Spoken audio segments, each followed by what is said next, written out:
What do I need to do to thrive on the day after chaos? If you're asking that question, you're not alone. In this short video, we'll describe why our current business models collapsed, but also offer a framework to help you thrive on the day after chaos. And we have faced chaos.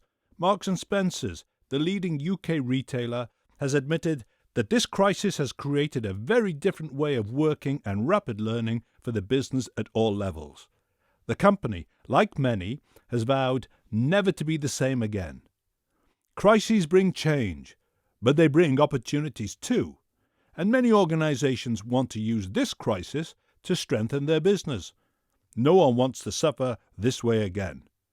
Many leaders want to go forwards, not backwards, but the question is, how?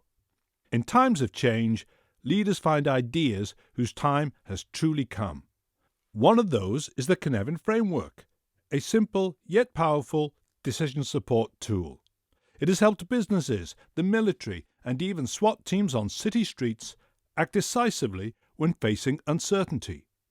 Because uncertainty is what the coronavirus has brought, with the realization that the old certainties that many industries were built on turned out to be fragile. And this threatens to be just the first of many waves of disruption to come. We will show why many highly optimized organizations collapsed into chaos when disruption hit. But we will also show how this crisis can bring opportunities if you're faster to adapt than your rivals. We'll give you examples of organizations who've already adapted and how they did it. The Cynefin framework can point the way forward for you and your organization. As a leader, you face two types of challenge: efficiency and exploration. Efficiency challenges have been encountered before and solved. As a result, there are established practices for dealing with them. These challenges have predictable cause and effect relationships. If you can figure out the cause of the problem, you can get the desired effect. The mission here is remove the superfluous, and the command is continuous improvement. But leaders also face exploration challenges. What works is only clear with hindsight. These are novel problems with incomplete data and unpredictable outcomes. You need to discover ways forward yourself. The mission is therefore explore opportunities. The command is be better and different. Most leaders are highly skilled in meeting the efficiency challenges. They've learned what works from the business schools and job experience. Yet when faced with uncertainty, many struggle. They don't like going off script or doing the unexpected, because it's hard to survive in the uncertain world of the jungle if you've only ever known the predictable world of the zoo. The coronavirus has shattered any illusion of certainty and predictability. We're all in the jungle now. If you want to thrive in the post-corona world, you'll need to learn how to explore and respond to opportunities faster than your competitors, which means developing new skill sets and fast. Most organizations expend a sapping 80% of their time on efficiency challenges. They simply don't know how to explore for new opportunities.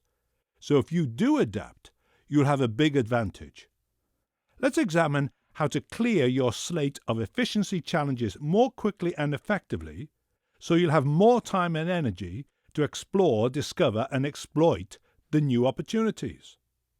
Efficiency problems are either clear or complicated. Clear challenges are those with obvious cause and effect relationships. Here you can aim for perfection in your decisions. For example, imagine you're driving your car and the petrol light goes on. It's clear what the problem is. It will also be clear for any reasonable person how to fix it. It doesn't need debate or innovation. You just fill the car with petrol. Clear challenges should be confirmed as clear, then delegated to someone in the organization. Best practice guidelines will direct their action, and we can clearly measure results. But leaders also face complicated challenges. These have often been solved before, but unlike clear challenges, complicated challenges have multiple solutions. Imagine again you're driving in your car, but this time it starts to make a noise and stops suddenly. You know you've got a problem, but it's not obvious this time what it is or how to fix it. The leadership challenge here is deciding which of possibly many experts you want to trust. That is why complicated challenges are the domain of multiple good practices. Unfortunately, in a drive for ever greater efficiency, many organizations have tried to turn good practices into best practices. But while best practices have obvious benefits, they also have significant drawbacks if used inappropriately. Best practices require the ruthless removal of any deviation. They optimize the organization for a fixed environment. But when circumstances change, best practices quickly become bad practices, as they prevent the organization from adapting. That's what happened to KFC in 2018. A car accident near its UK distribution centre prevented trucks from getting supplies out to its restaurants, forcing them to close 3/4 of their entire national operations for a week. A single distribution centre had been an efficient best practice solution, but a single unexpected bump in the road brought its operations to a halt.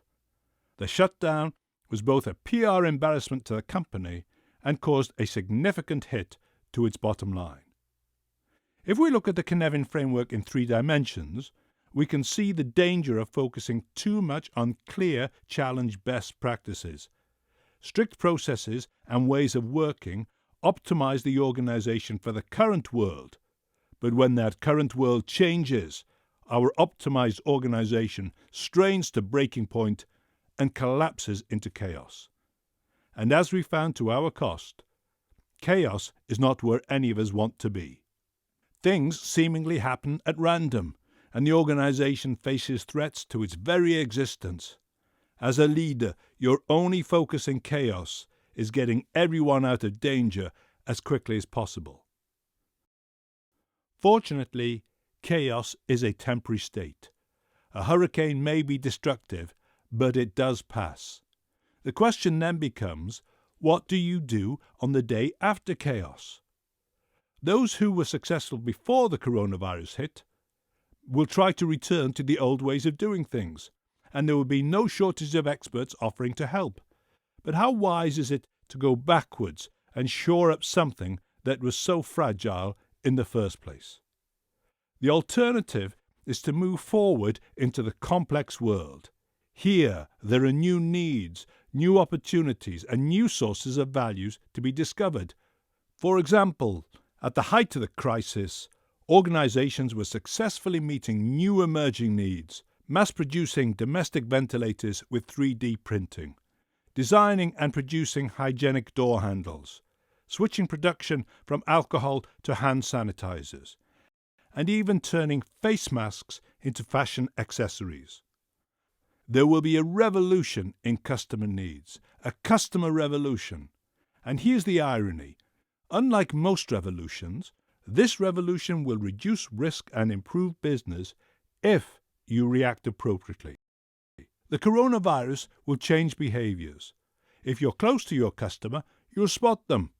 If you're involved with your customer, you'll shape them.